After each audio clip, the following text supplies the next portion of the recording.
just going to stay on. You can talk to me when you need me.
I don't think David Felcher saw the note to turn his camera on.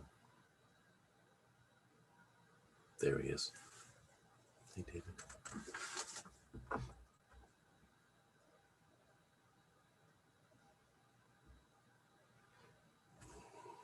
are we doing? 51 participants.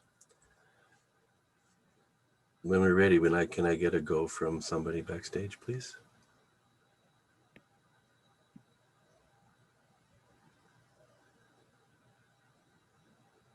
Go, please. Good afternoon. I'm David Fuller, President, and it's my pleasure to welcome you to day 2 of our virtual 2020 National Theater Conference. I'm coming to you from the traditional lands of the Lenape here in Brooklyn Heights. And it is also my pleasure to introduce to you David Felcher, who was the chair of the Outstanding Theater Award Committee. Thanks, David. Thank you, David. And I would like to begin the presentation of this award by thanking Randy Reinholz, members of the board, and many, I'm sure, unnamed people for making this prompt to remind me and everyone else about the traditional inhabitants of the place where I sit right now. And right now I'm on the Kiplinger stage of the Schwartz Center for the Performing Arts in Ithaca, New York. And I did a little research, and this was part of the Iroquois Confederacy, and I realized that really they preferred the name Haudenosaunee, people of the Long House, because the lands all the way from Albany all the way west was inhabited by 6 tribes: the Cayugas, the Senecas, the Oneidas, the Onondagas, the Mohawks, and the Tuscaroras. And they had a confederacy, and I have to say that when I think about this confederacy, which engaged these different tribes in different ways, with different functions within this confederacy, I think I don't have to be an expert to imagine that they got along a lot better than we're getting along right now in this country. So there's probably something to learn from them. And my thanks extends to the fact that what also came up on Google is something that has to do both with this award, I think, as well as the conversations that we've been having over the last number of hours. There was an article written that pointed out that where I am sitting now was probably a burial ground for the Cayugas.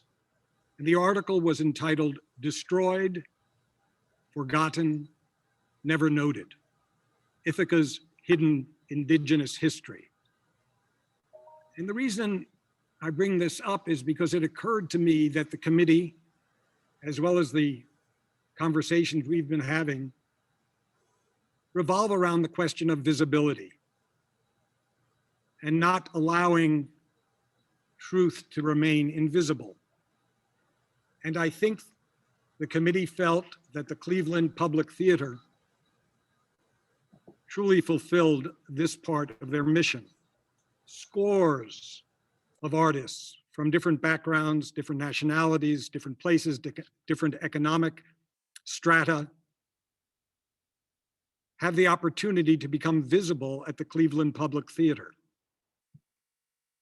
Raymond Bobgen, the producing artistic director for the last 14 years, but with the theater before that, has given the theater a strong and visible mission. And I would say one of the words that extended to the theater from the committee, I believe, is exuberance, strength and energy and imagination and goodwill. This theater has survived for 40 years. That in itself is pretty impressive.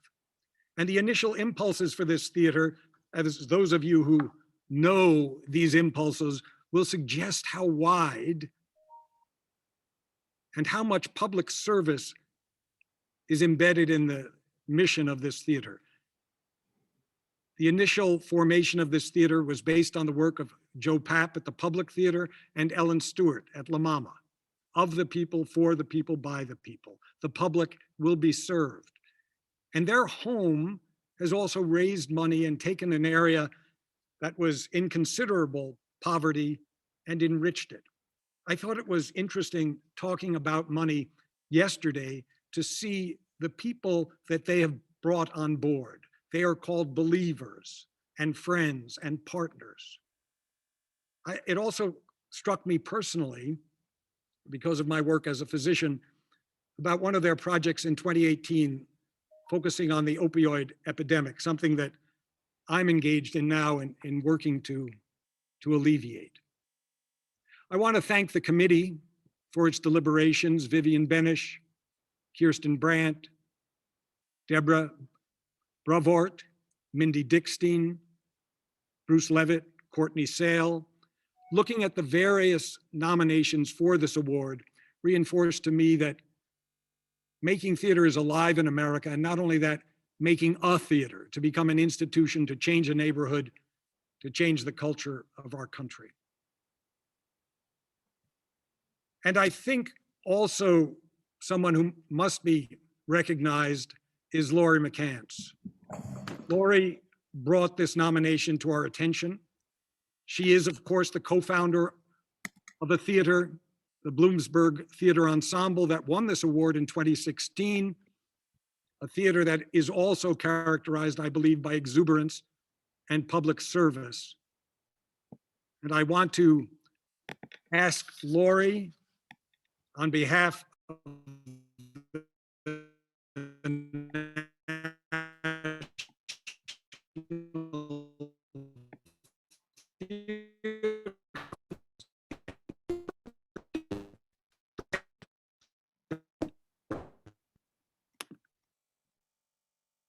Hello.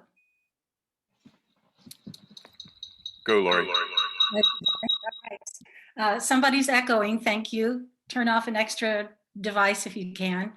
I am very happy and very honored to present the Outstanding Theater Award to Cleveland Public Theater, currently helmed by Raymond Bobgen. This theater exemplifies everything I think theater should be.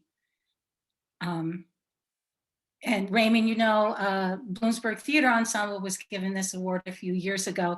We were so honored, and our community was so happy and so proud. And we played that for all it was worth. We said to them, yes, we are the outstanding theater in the nation. And so we got newspaper articles and television presentations and interviews on the radio. So I'm just saying to you, play it for all it's worth. It's a really wonderful thing. And I'm so happy that Cleveland Public Theater is the awardee this year.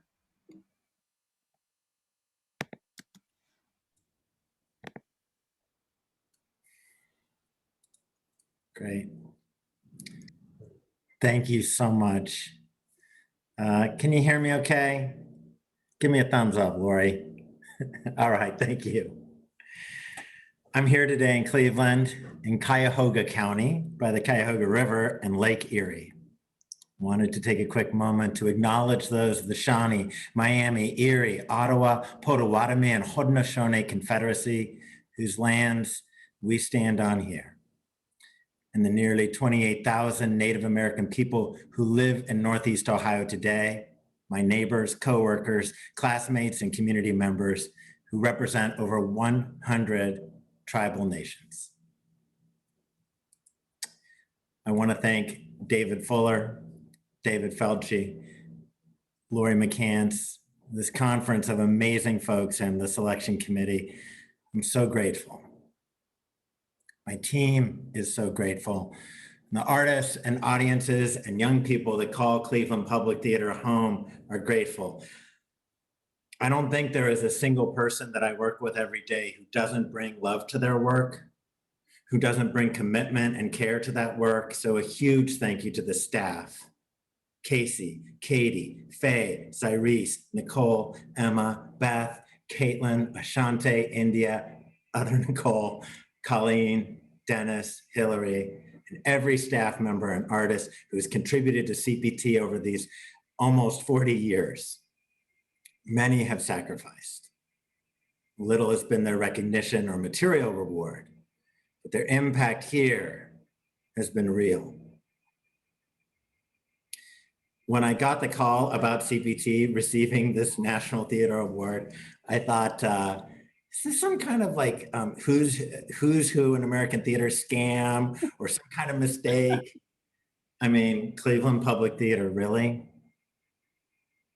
The theater that I grew up in values big New York success, large league of regional theaters, and a kind of literati elite. And you're taught that that's the end goal. Get a job at a really big theater. That's what success is. And that's not what CPT is. CPT is a scrappy place. Our founder, James Levin, was inspired by his years as one of Ellen Stewart's babies at La Mama, when that place was a little more scrappy. And we live here in the gray area between the amateur, for the love of it, and the professional, the rigor of it.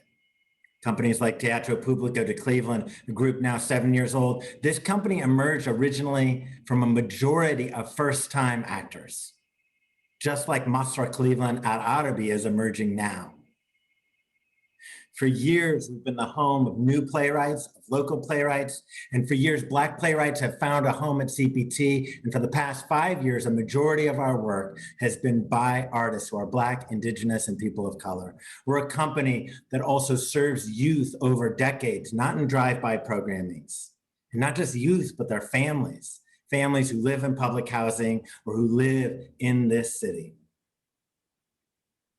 Here we are in Cleveland, city that is oftentimes ridiculed, disparaged, looked down upon as a sort of country bumpkin of cities, joked about, and we do have a pretty bad football team until this year. And we are very close to rural communities, and we are in a very poor city. But we're tough. We have a phrase, Cleveland tough. And we keep it real, and we're surprisingly open. Cleveland is the place of rust and grit. So if we can win your National Theater Award,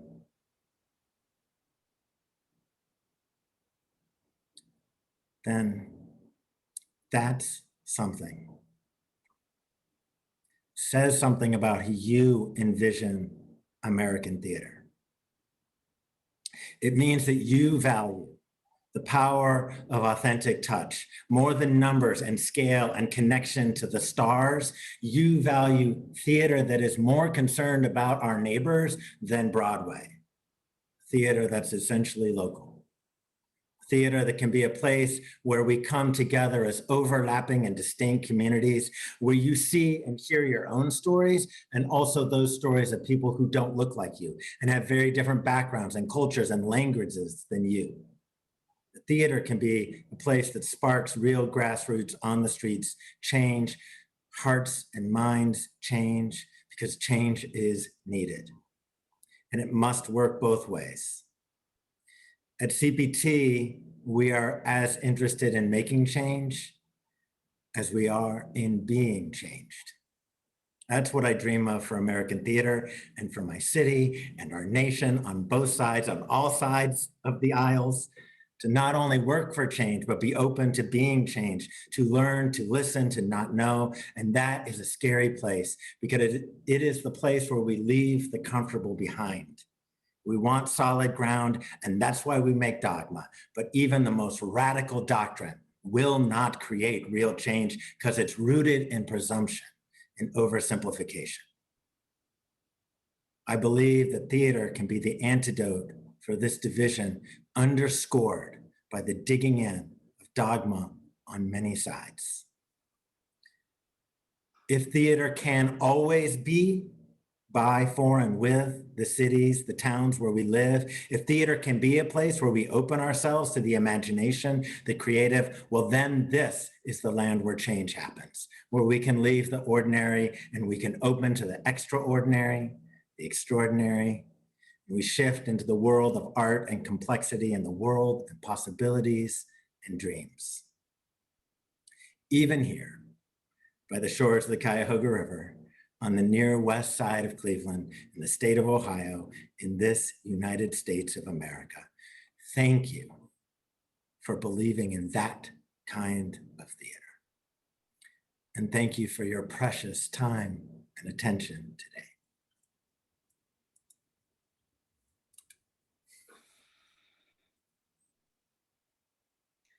Thank you, Raymond.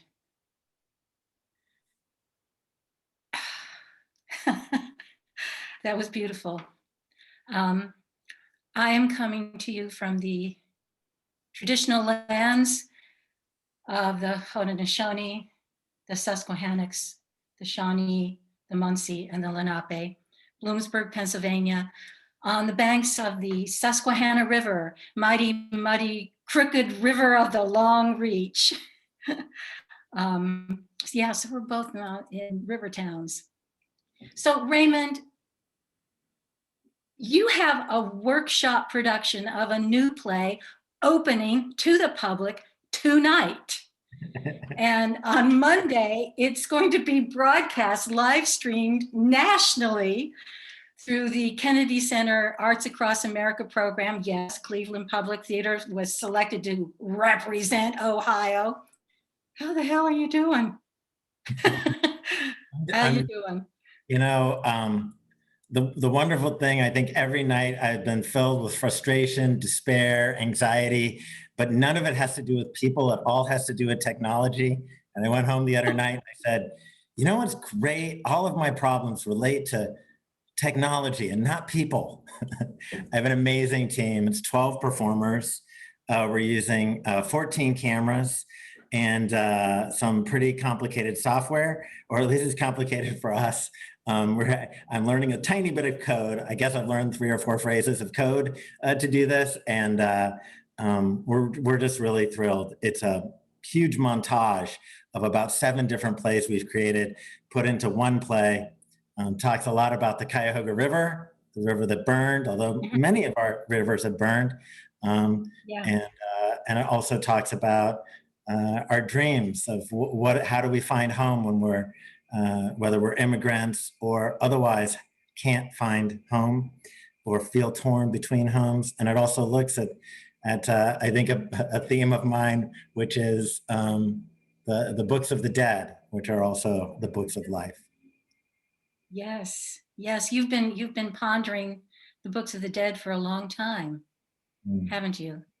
I have. You know, it's a great place like Our Town, which is one of the rural America's books of the dead, and you know, The Castle by Kafka, the Tibetan Book of the Dead, and other sources like this have been just a really big inspiration. Not because I'm obsessed with death at all, really, but because each of these texts is really, you know, when we reflect on death, that's really a question about life, about our precious time, and the attention that that we're called upon to have in every moment.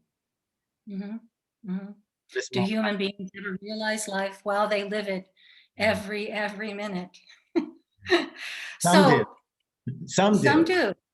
Yes, some do. I think Wilder says the poets and the saints, they do some, right? Right. So yeah, congratulations. I hope it goes well for you tonight. I'm wondering,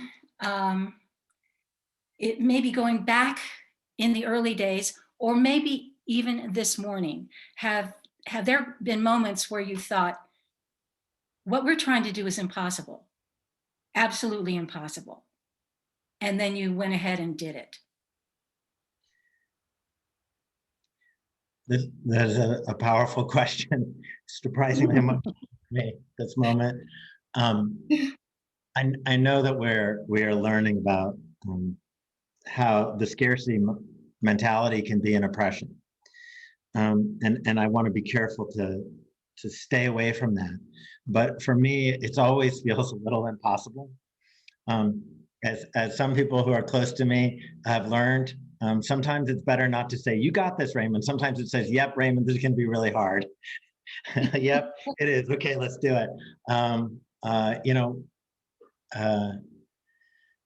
It oftentimes feels impossible, and I think, but what just, I guess there's this thing that I think it was,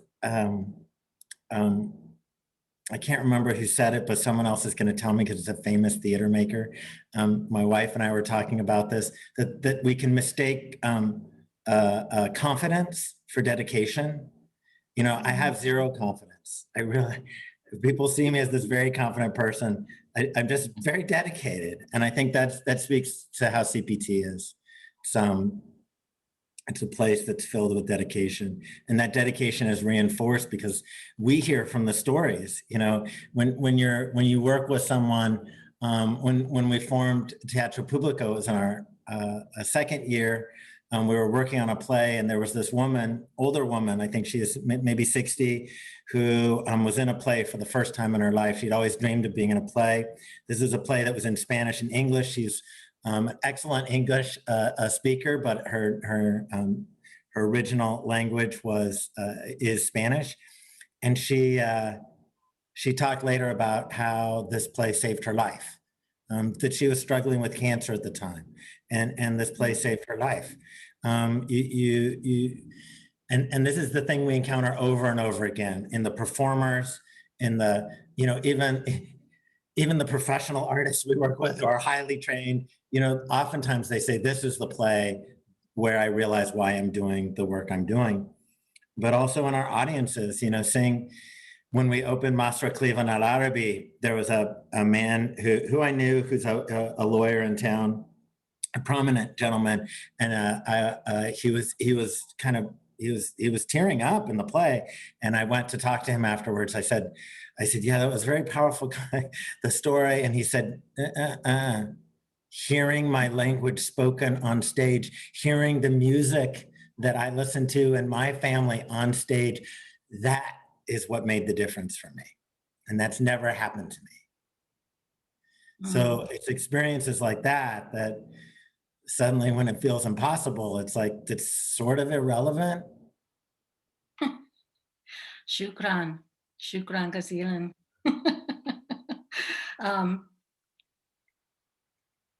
And actually, what seems impossible is also very easy.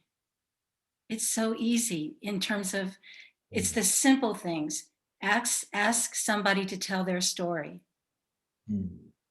and honor that story. That's what I've admired so much about the work that Cleveland Public Theater does. You mirror the diversity of your city. You work very hard at that.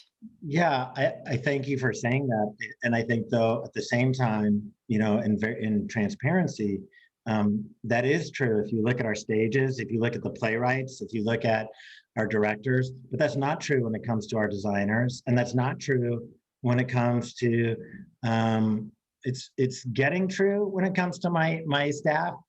Maybe it's true when it comes to my staff, but not when it comes to senior leadership. When you look at the 7 leaders of of the theater, the 6 senior staff members and myself, really you're only going to see 2 people of color in that group. And that's not good enough. And that's why we have to keep working towards change. We have to be humble in the face of that, and understand that you know, I am in a predominantly white institution, and we have the dedication to becoming used to be white organization or legacy white institution. And that's not just about numbers. That's just not just about people. That's about learning. That's about changing. That's about failing forward. And you know, you have to fail forward. That's not an excuse for failure, but failure can't be an excuse for not moving forward either. Yeah. Well, I think that leads to my last question for you. Picture Cleveland Public Theater in 50 years. What do you see? I don't want to picture that because I don't want to be gone. But I know this. We all know that most of us won't be here in 50 years. Many of us won't be.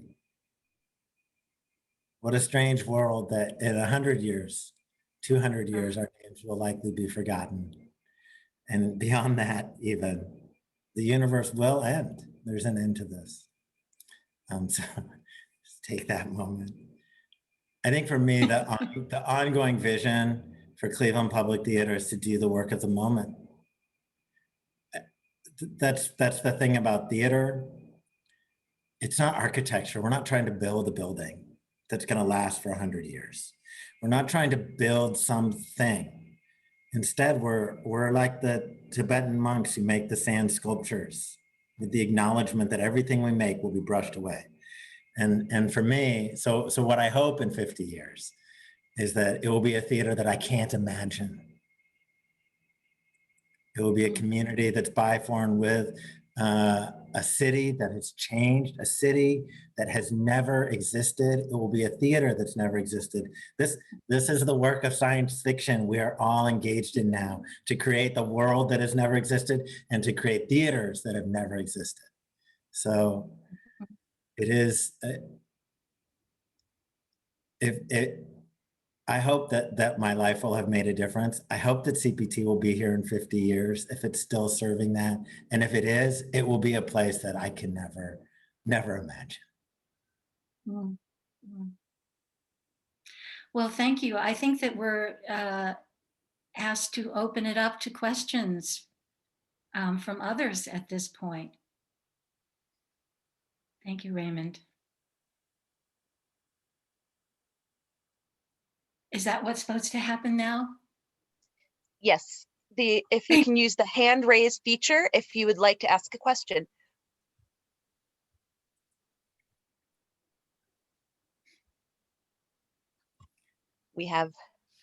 I will be allowing National New Play Network to talk now, please. Hey, Raymond, and good morning, everybody. It's Nan from NNPN. Raymond has just finished his time with us as the board chair and has been hugely instrumental in things far beyond Cleveland Public, and we're so proud to have them as a member and him as one of our leaders. Raymond, I wondered if you might talk a little bit about the work that you've done with the Gordon Square District and how your facility has helped change that community, because I always find that so impactful, the different places that you've been able to group together into your home and how you welcome the community there and support that community. Yeah, I think those are kind of two questions. One has to do with community. And I think it's such a confusing word because we don't have better words and better language. I was just reading Babel 17, which is an amazing book about, and in it, language changes how we think about everything. And I think community is just a word that I can't help but use it because I don't have a better one yet. But we're actually talking about many, many overlapping communities. And when we talk about serving the community, well, we're serving ourselves because we're part of that community. So I'm really grateful you asked that question. I think it just has to do with the openness that happens. And when you engage with families over decades, when you're engaged in working across cultures and language divides, when you acknowledge your own ignorance, really, and you approach things with a kind of exploration idea, then that's what creates these kind of organic and natural bridges. As far as the Gordon Square Arts District, so Cleveland's located, as I said, in the near west side. My wife and I bought a house here 20 plus years ago in this little block that people refer to as Colgate Heights as a joke. It's a neighborhood that I believe about 50% of the neighbors' houses were foreclosed upon during the foreclosure crisis. I'd say about 1 out of every 4 houses is boarded up. And it was such a great neighborhood, though. The community there, the way there were many people who were living in the houses they were born in, and also many people who had recently moved to the west side, maybe from the east side. It's just this great community. Lots of crime, though, because that happens in a lot of poor communities. And at Cleveland Public Theater, I would say 90% of the storefronts around the neighborhood were boarded up. So it was a pretty challenging place to run a theater, because we were trying to get audiences from across Cleveland here, and many people just felt like, I can't go to that neighborhood. And this is not just white suburban people saying this. This is lots of people saying, I don't go to that neighborhood. So so we knew that was an issue. And James Levin, when he founded the theater, said, I'm going to found this theater, yes, to change lives, but also to change this neighborhood. And ultimately that happened, and he envisioned this Gordon Square Arts District, and we partnered with 2 other organizations, the Community Development Corporation, Detroit Shoreway, which is, we live on Detroit Street, so it has nothing to do with the city. And they own the Capitol Movie Theater, which was condemned. We had purchased the Gordon Square Theater, which was condemned, and we brought over a community theater called Near West Theater to build a new theater. And the 3 of us did a capital campaign together, along with the city and our council person, who raised money for a streetscape. And over 10 years, we were able to raise $30 million. A portion of that came to CPT, but most of it went to the streetscape, to renovating the Capitol Movie Theater, and to building the Near West Theater. But together, it transformed the fabric of the city. And at the same time, the Community Development Corporation has so many low-income housing investments from HUD that it would be exorbitantly costly for anyone to gentrify those properties. So what's happened is we have the Eveready battery plant is just north of us.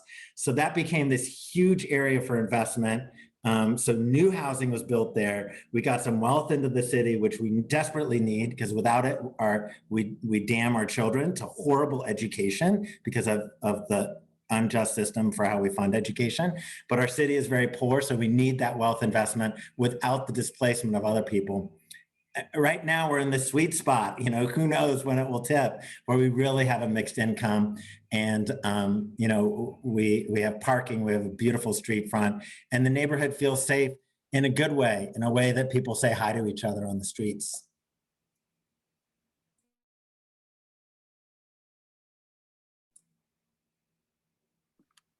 I can testify to that. It's worth a visit.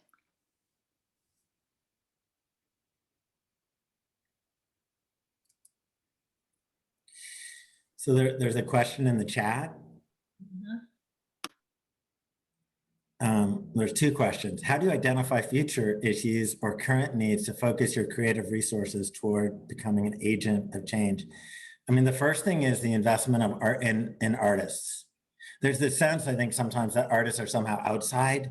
They're like the outside people who are going to come into your community to serve. No, we're looking at local artists or national artists like Nicole Salter, who became local, who came here, who met the mayor, who met the chief of police, who talked to the leader of Black Lives Matter here. It's about listening to artists first, because the artists seem to always find that sweet spot of where change is needed and are imagining the possibilities. and opening these big questions. One really important endeavor actually came from a city council member. We're very close to our council people here. We're in Cleveland. We know our representatives. Everyone thinks they're friends with Sherrod Brown, our senator. I do too. I've only met him a couple of times. There's a feeling of connection to our leadership that's really beautiful, a beautiful piece of democracy here. And the council person started telling everybody that we were going to do this big event at this tiny little church.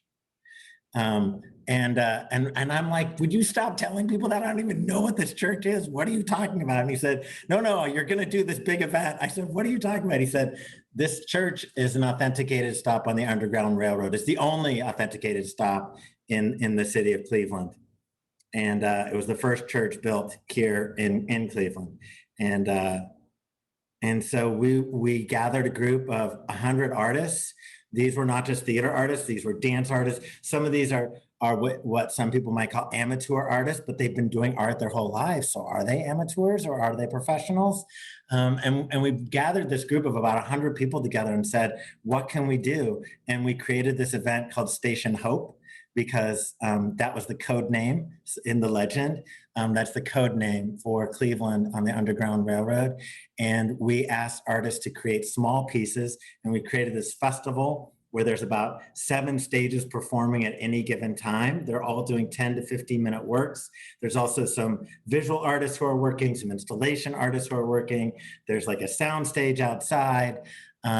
And all of the pieces are dedicated to issues of social justice, issues of both celebrating the past, but really using that history to talk about what is needed now and to look to the future. And that really came from artists.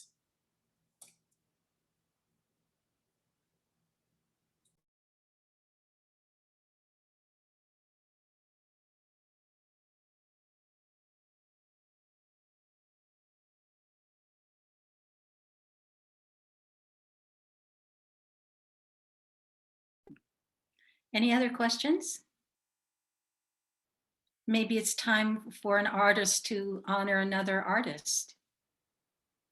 What do you think, Raymond? Shall we move on to Reggie? Let's do that. Great.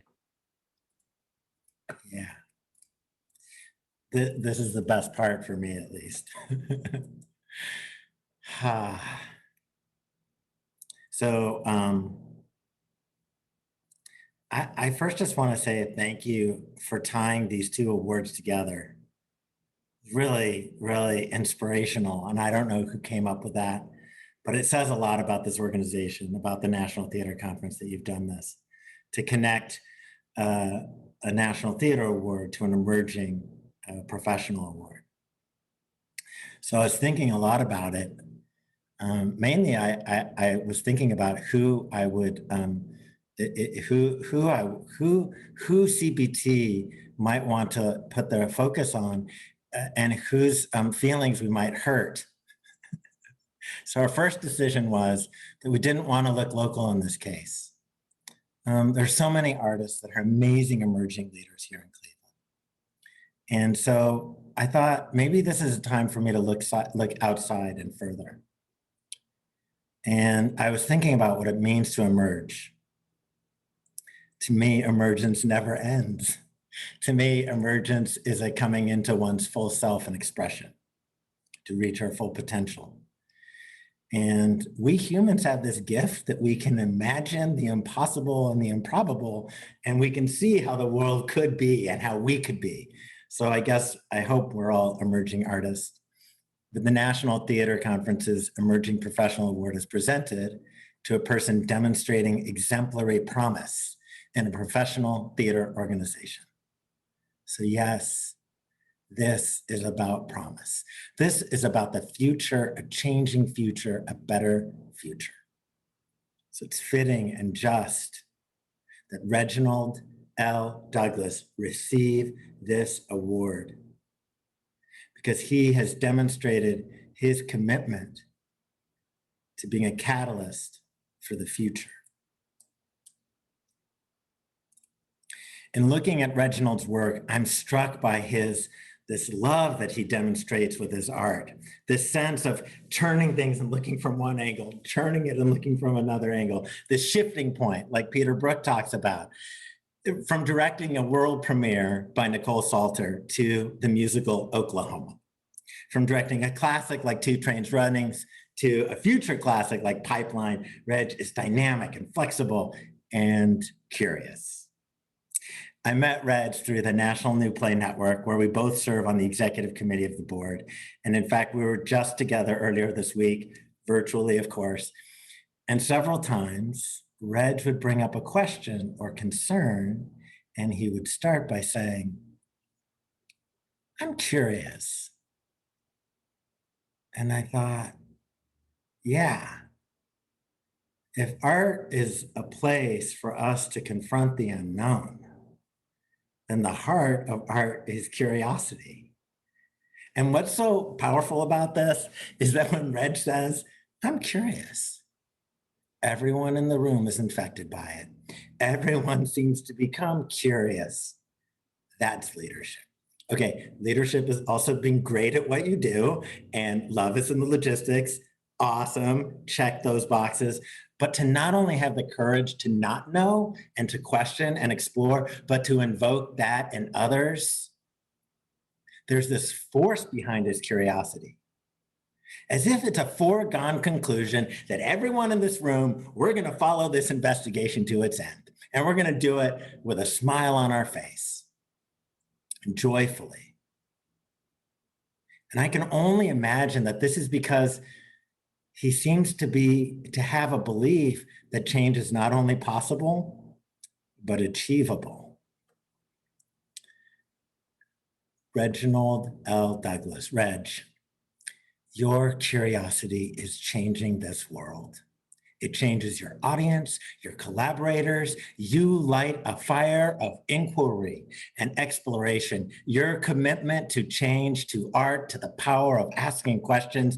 You make change because you change every room you're in, because you're curious and because you're looking to be changed. So I ask that when you think of this award and emerging, I ask that you think more about the theater field, because I believe that your artistry, your leadership is part of something seismic.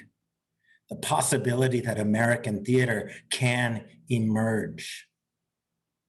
We desperately need it to emerge, not only because of the wrongs of the past or because we're all theater artists and we want it to keep going. No, the world needs theater to emerge now more than ever. You are one of the powerful forces envisioning, creating, sparking, and driving that emergence. I'm so grateful to you for your leadership. It's a great honor that I now offer you the National Theater Conference's 2020 Emerging Professional Award. Thank you so much. I'm glad I'm not in person so that no one can see me cry. Thank you so much. I send you all greetings from the lands of the Anacostan and Piscataway tribes, known as our national capital city, Washington, D.C., a city that was built by and on the backs of my ancestors, the many unsung Black Americans whose service and love for this country often goes unheralded, but must be recognized. Thank you so much to the National Theater Conference for this award. Thank you to my friend and colleague, the amazing Raymond Bobkin of Cleveland Public Theater, for recommending me. And a huge thank you to God, my family, my friends, and my many mentors for their support, especially my mother, Lucille, my sister, Kimberly, and the great Emily Mann, who has remained a guiding inspiration for me of what true arts leadership looks like. I would like to thank my colleagues at City Theater in Pittsburgh, Studio Theater in Washington, D.C., and the National New Play Network for their collaboration and support, to the Lark and New York Theater Workshop for believing in me early on, and to the many wonderful theater companies around this country that have given me artistic homes and sustained support throughout my career. A very, very heartfelt thank you to my village, the remarkably talented and inspiring emerging and established playwrights, composers, actors, designers, stage managers, crew members, assistants, interns, producers, staff members, and my remarkable fellow directors who have trusted me and gone on this journey of a career with me. I remain indebted to all of you and will always be forever grateful for our collaborations and even more so for our friendships. You all, the artists, are my inspiration, and I am honored to be in creative, joyful, curious partnership with all of you. Our industry and our world has experienced great pain this year, yet I remain very hopeful that this pain has pivoted us deeper into our purpose. The work that we do does not happen when the curtain goes up. I believe it begins when the curtain goes down. And so although our stages are dark right now, our mission to be a catalyst for conversation and connection is yet alive. As artists, administrators, and audiences, let us remain committed to working together, to using our collective creativity and power to do as my inspiration, Lorraine Hansberry, told us. We must reflect the world not just as it is, but as it could be. I imagine a world and a theater community that thrives on just that, community. Let us all work together to create an American theater where all of our diverse voices and viewpoints are celebrated, heard, funded, and uplifted, where empathy is our guiding force and our galvanizing charge. Let that work not just be what guides our careers, but what guides our lives. This award strengthens this commitment for me, and I truly thank you for this honor. As Mr. Kushner told us, the great work begins. Thank you so much.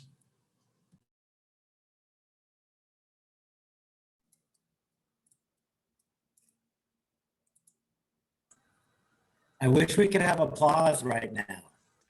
Bravo, bravo. And to you, thank you so much. I'm so inspired. We are all so inspired by everything that's happened so far. And we have time. So I just got on the video now to ask our membership if they have any more questions to ask of either of our panelists, to please just either use the QA feature or the raise a hand in the chat, and go ahead and ask questions of either of these two inspiring and wonderful human beings. And I'm going to turn off my video.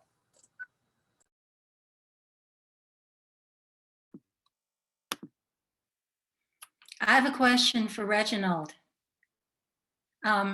Reginald, I'm going to ask you about Oklahoma, because I'm a bona fide Okie. My grandfather was in the first state legislature, and I have grown up absolutely detesting that musical for all kinds of reasons. What did you do with it? Sure, you know, I was approached by the brilliant Susanna Gellert of Weston Playhouse in Vermont. She said, I want you to be a part of my first season. And she's a friend and I think an amazing artistic leader. And I said, yes, what show? And she said, Oklahoma. And I went, oh. And I actually had not heard of, I'd actually not read the script. I knew some of the hit songs, but I'd not read the script because I am so committed to building a new canon, one that reflects my story. And so often Oklahoma has not. We found out that I was the first man of color, first Black person to direct the Great American Musical. And I hope that I won't be the last. For me, that musical is a celebration of the potential of our country. And I think in order to find our future, we have to look backwards. So I'm a big fan of the African proverb Sankofa, which means you find your way forward by honoring your history. And so we acknowledge that this musical about settling into other people's territories and taking it for your own is ripe with need for reflection about the great America that we all imagine, and to wrestle with the truth of that and how that often is denied to so many people who look like me. But I do believe that this is a country full of hope and potential. And so by reckoning with our multiracial cast, a dark-skinned man playing Curly who killed a white man named Judd, the utopia had to burst. And so no matter how much joy and promise was in Act 1 through Act 2, once that death happened and he puts his hands up, we can't help but wrestle with the truth of our history, which is we can, yes, it's full of joy and upbeat, music and dance numbers, but there is a moment for reflection and for stopping. And then we get the choice. And I think our life is made of choices. Where will we go next? And we got to see a community rally behind a new version of justice. And my hope is that we were able to reflect on that stage might have ignited a different kind of spark in that audience to think about justice and how it's denied to the dark-skinned Black men of this world and the light-skinned ones too. But how we all have a say in what happens next. And that if that could actually be the promise of America that musical is pointing us towards. So we had a great time wrestling with it like it was a new play, you know, asking all the big questions you would ask of any playwright. Why this song, why this word? Unfortunately, Rodgers and Hammerstein weren't there, but our curiosity, as Raymond said, was guiding the way. And that real desire to both honor what has been, but hope we could find a new way forward through the show. Well, Right. Dan, I wish I could have seen it. I'm glad you took it on. I'm sure that there were some hard moments, but thank you. It was, you know, I think it's the gift of great collaborators, your brilliant design team, amazing actors, and a really, you know, the Raymonds of the world are few and far between, artistic leaders who truly trust artists. And I want to really thank Susanna Gellert for believing in my vision for the show and for being a place that supported our artistry fully. There's a question in the chat I'd love to hear your answer to. Can you briefly describe communities that lifted you in an important moment in your life? Oh, wow. Yeah, I'm grateful that I've been an artist and an administrator, and they fuel each other. And so I really want to thank the staffs of City Theater in Pittsburgh and now Studio Theater in DC, where I currently work, for their trust, you know, their commitment that I'm really interested in unsiloing our organizations. I think we all are artists. We all have a voice, creative voice to be celebrated and heard, and that the art and work of our institutions does not live in 3 people alone, but it's something we all can take hold of. And so I want to thank the staffs of those great organizations who supported me. And I mentioned the Larkin New York Theater Workshop because they gave me fellowships and space to grow, to try, to fail forward, as you said. And so I really want to acknowledge them. And I mentioned my mentor, Emily Mann, and I should also mention the brilliant Mara Isaacs, who showed me that producing comes not just from your brain, but from your heart. And that leadership is an active verb, not a noun. And I want to thank the McCarter Theater for sowing their seeds into me very early on and remaining faithful supporters of my journey. Wow, that's so beautiful. That's awesome. I would just share a little story about a community that lifted me recently. And that was when we formed Masra Cleveland Al Arabi. It took me about 3 years of just meeting people, of just going to events and hanging out with people before we really dove into making any of this project. And when we started with just doing some workshops, and it was a particularly challenging year for Cleveland Public Theater on a lot of fronts. And and during one of the hardest times, every night I would go to rehearse with this group. And it was just so uplifting. Their belief in theater was stronger than mine. Their commitment and dedication was stronger than mine. And their just trust that this was all going to come together and work. It was just so beautiful. And I think there's always this moment when someone else has the courage to teach you about where they come from and how they view the world.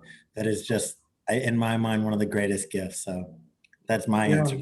No, I would, yes, and that, I'm very grateful to, I've only been a director. I've never been a playwright, an actor, and I think we're all better off for it. So I stand in awe of playwrights. I'm so grateful for them for sharing their courageous act of having an idea, writing it down, and clicking send. I remain so inspired by the many playwrights and writers who I've had the chance to be in collaboration with. Like you said, going into the rehearsal room and feeling rejuvenated from their gifts. What's our time like here? There's another question, but I don't want to dive into it if we don't have time. 15 minutes or so. Oh, great. Yes. So there's a question about, Raymond, can you talk about your physical work that reaches back to so many artists, to Grotowski? So what a wonderful question. Meeting Grotowski and working with him was a life-changing experience. His commitment to quality and truth, his commitment that, or dedication to the idea that theater can be a place where we really do struggle with our greatest issues, whether that is what blocks us from connecting to another human being, or what is blocking us from a connection to the outer world or the divine, or whatever you want to call it. So that was beautiful. And I also learned a lot about like, what is quality for me? And I also just learned some techniques and methods that I've used over time and hopefully evolved. I mean, my work is nothing like the work of Grotowski. And when I watch films of his plays, I find them strangely irrelevant to me and I can't quite connect to them. So I don't even know if I liked his art. It's hard to say because I wasn't in that moment. But working with him was such an inspiration. I also learned a lot about what I don't want to do and what kind of theater I don't want to be involved in, and a lot about structure and about hierarchy and about how there can be cultures of hierarchy that are more powerful than what is actually outwardly stated. So it was a really important basis for me, not only in what I took, but also in what I chose to reject. So, and thank you for that question. It's the idea that our truths are also found in the inspiration of the dream body, or that our bodies are connected to our creativity, still is so important for me. There is another question in the chat. It says, can both Reginald and Raymond discuss how they challenge industry bias embodied in many theaters that limit opportunities for Black directors to advance? Many PWI theaters hire white directors to direct all of their plays and only hire Black directors to direct Black shows. You are both changing this narrative? Question mark. Sure, I think my life is a protest. You know, depending on who you ask, I should be in jail or dead, but I'm here. And I say often at the first rehearsal that in a world that so often wants to tell the story of my death, I bring a story of my life, a celebration of my life. That's what sparks the joy in the room, is that we are here to tell the story. And a great friend of mine, Courtney Sale, the artistic director of Merrimack Repertory Theater, says our job as directors and as artistic leaders is to curate culture. And I want to curate a culture that affirms my life and my identity, not erases it. And wherever I come, I bring 10 more people with me. So I may have a seat, but I'm interested in bringing in some folding chairs too. And so I think greatly about those who come next, because that's what the leaders and mentors did for me. So I opened the door hoping and fighting for more folks to walk on in with me. And I agree with Raymond, something you beautifully said earlier. You know, I'm not imagining a predominantly white anything. I'm imagining a world that looks like the one that I dream to live in and dare to live in and will live in, which affirms all of us. And so I use my work and my power to give that power to others. Yeah, that's awesome. I think, again, like anytime we talk about, when we're talking about making change around anti-racism work, I just want to take a pause and just say, you know, don't hold up CPT. We're on the journey. And it's a long journey, and we've made some mistakes. We're going to keep making mistakes. And I think that's really, I think for me, that's where the key is. That if we're going to expect American theater to change, we need to expect failure. And that's not an excuse for failure. And that doesn't mean failure is not called out. And I think one of the amazing things about this year has been, I am more bold about talking about things. I think for the first time, I have really gone public in a much bigger way around the use of Indigenous mascots, Indigenous represented mascots, and our baseball team. And it's something that we have like talked around a lot, but I finally was like, we just need to come out and say it. And I was emboldened because of what's happening in this country. And that also means that people have been emboldened to come and talk to us and call us out. And what a gift. So it's not just about hiring who you're going to hire, Black directors. It's about creating the culture in that environment. And so I'm learning and yeah, learning.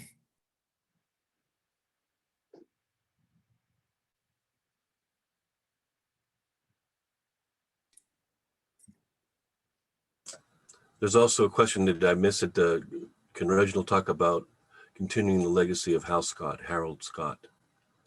Oh, wow. Sure. For those that don't know, he's one of the first, if not the first, Black artistic directors of a regional theater. I echo again, not to become the broken record on repeat.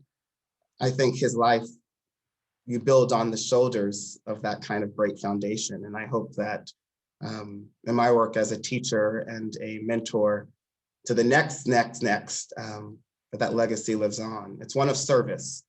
And I appreciate that question. You know, I think all of us who sometimes are the first are always thinking about the fifth and the sixth that comes next. And I think he's the legendary, to look up to the sky, a legendary example of that kind of leadership. Reg, I'd love for you to talk. I think one of the big things that we think about here at CPT is who is telling what story and who plays what role in the telling of stories. So, it's not that everyone needs to only tell the story of the lane that they're in, but the sense that there is a long history of white, predominantly men who are white, telling everybody else's stories.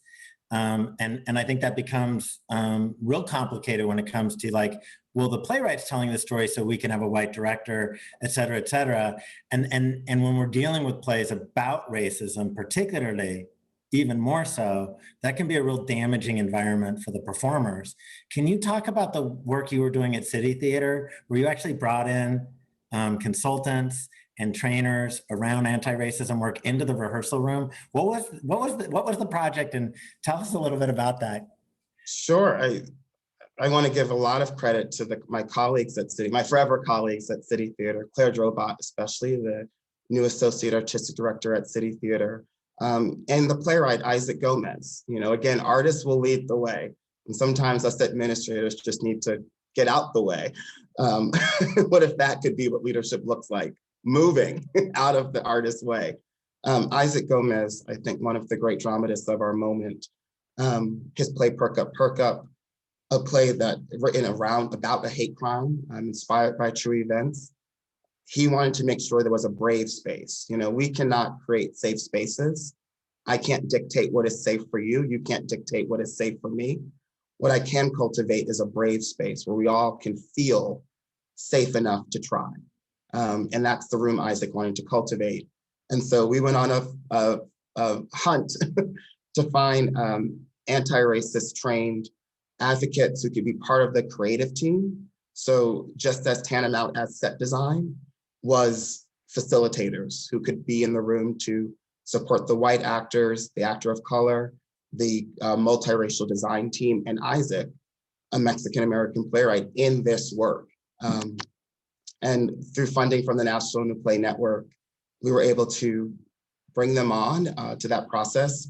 And I hope, create a new model of two, that I think has two good takeaways, I hope.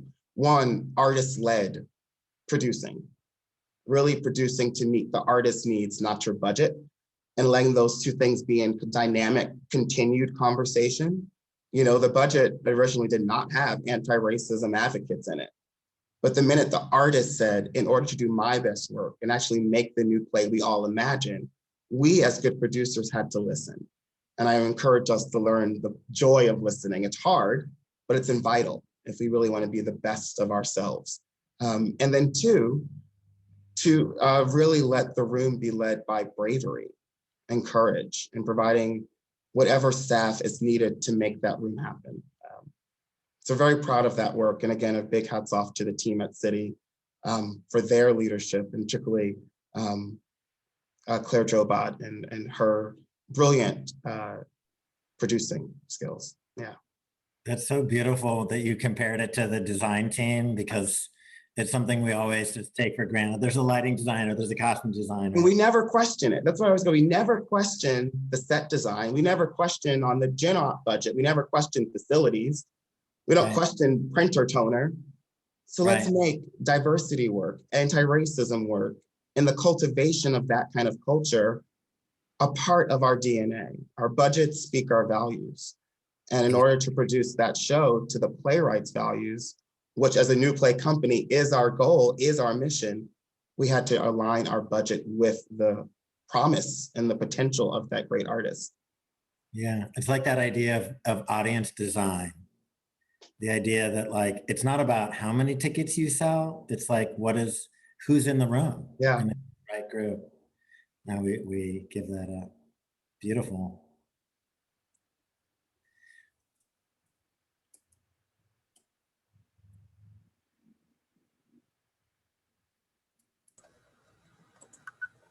I see another in the chat.